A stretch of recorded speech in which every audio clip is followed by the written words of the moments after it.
Sage Wonder coming at you from my van down by the river.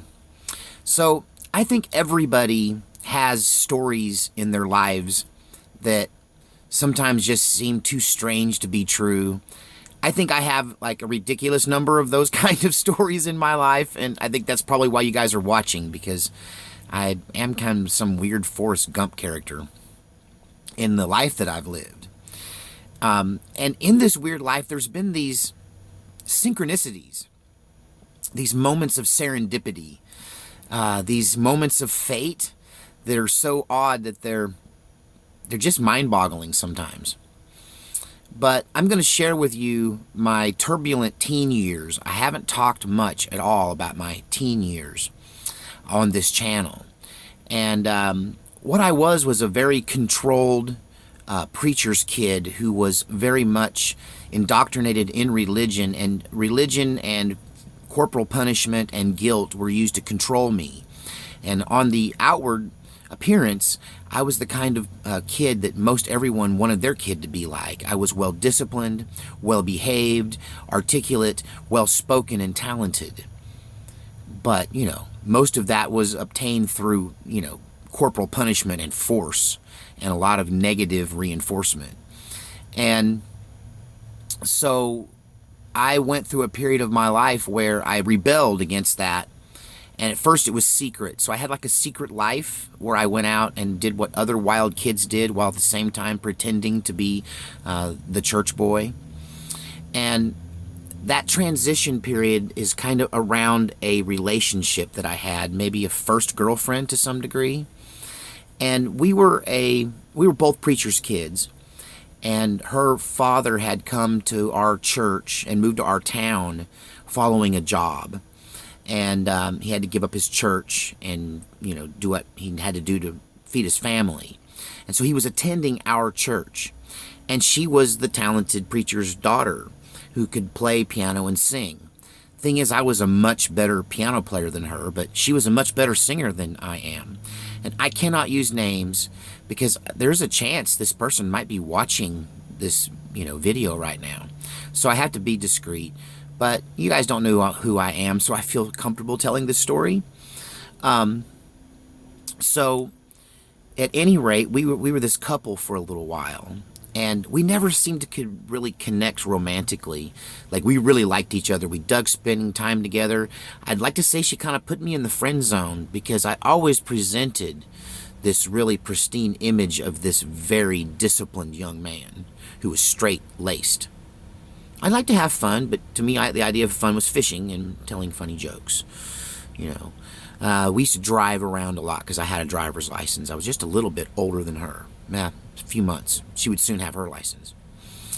But at any rate, she had a brother who was a little odd and older, and because it really wasn't working out with me and her, and we stopped seeing each other. But yet I still was kind of in love with her, and I still wanted to be around her, and I didn't have a whole lot of friends in my world, and her brother and I were already kind of friends, and we started hanging out. And one thing led to another. He introduced me to some people. We went out. I ended up drinking for the first time. I ended up doing a lot of things that I'd never done before. And her mom and dad really liked me. They were pushing us to be together. My mom and dad were pushing us to be together. The universe wanted her and I to get married and be preachers, be this dynamic preacher duo together, and that's what everybody around us wanted us to be. But, and even though I was willing and very attracted to her, I mean, she was a beautiful, I think she in so many ways shaped my taste in women. And, I just found her to be extremely beautiful. Most everyone did. She was a very pretty young lady. And so when it didn't work out with me and her, I kind of went down that rabbit hole, and I walked away from Christianity in my private life, and I began to experiment with drugs, and I was living in a time when there was no money. By this time I'd become estranged with my parents over the issue of alcohol, the teen use of alcohol, and I left home for the first time at 15 and then again at 17, so I was 16 when this time period that I'm referring to. And anyway, without making this story too ridiculously long, I went down this kind of life of shadiness. And I hope I'm not incriminating myself, but I'm sure I'm way past this, any kind of criminality here. But I engaged in some mild criminality to make ends meet, in that I became a courier. I really just had a car and I would charge people for rides, but often they wanted to go and buy illegal drugs. And I would take them to go do that. And it was a big risk for me, so they would pay me a little bit of money to do that for them. And I got a reputation pretty quickly in that town of being the guy, if you wanted to know where the, because I got to know the people on both ends. And so I knew everybody, and I had a car, and I would take you places to help you get things. And I never touched it. I never handled it. I never was in on the business end of it. I was just like a finding fee service, Uber weed, I guess is what I was. And so, at any rate, I had a weird encounter, because what happened is, when I got caught by my dad and estranged with him over the drinking thing, her parents found out about it. They didn't want me to see her or her brother anymore. I was not welcome at their house. I was the bad guy. I was the bad influence. And so I went off and did my thing. And I'd heard that she had a new boyfriend, and that they were engaged and going to get married, and that he was from California, okay? And there was a meeting, a church service coming up, and my mom wanted me to go to church with her, and she used as bait, your ex will be there with her new fiance. So I agreed to go to church on Sunday. On Saturday morning, I was at my hangout down in Medford, Oregon, Games Emporium. And I was, hanging out there, doing what I always do on Saturday morning, playing video games, doing my courier thing.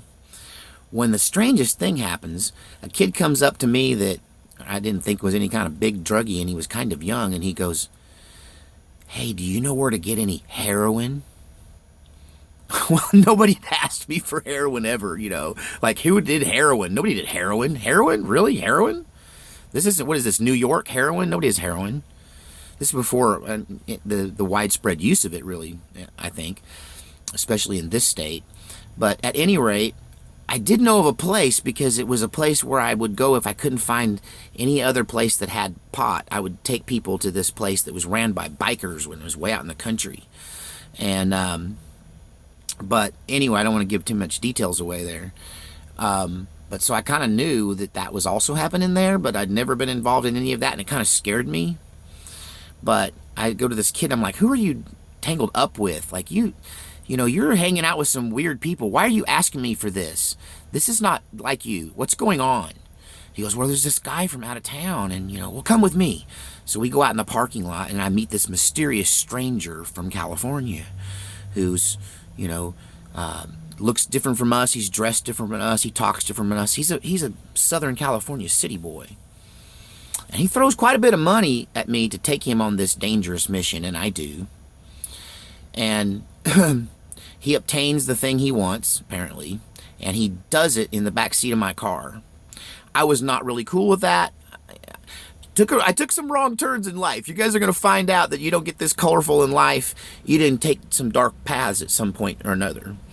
But, so, this guy's getting high in the backseat of my car, and I'd never seen anything like that in my whole life. It was the first time I'd ever seen anybody with a needle, and I just couldn't believe my eyes. And honestly, he didn't ask my permission. He just did it while I was driving down the road in the backseat of my car.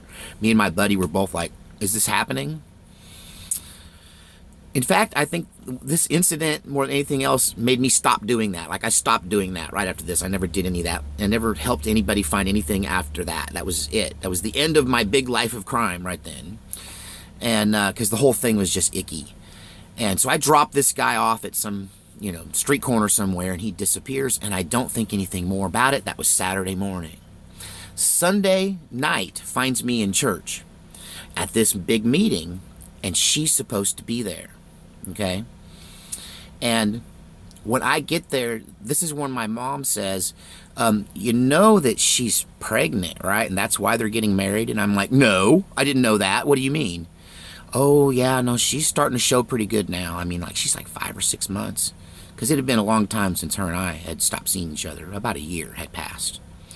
I was 17 by then. And so, yeah, she walks in with her new boyfriend from church. And it's that dude. It's the heroin dude. It's the guy that was just in the back of my car shooting up. What?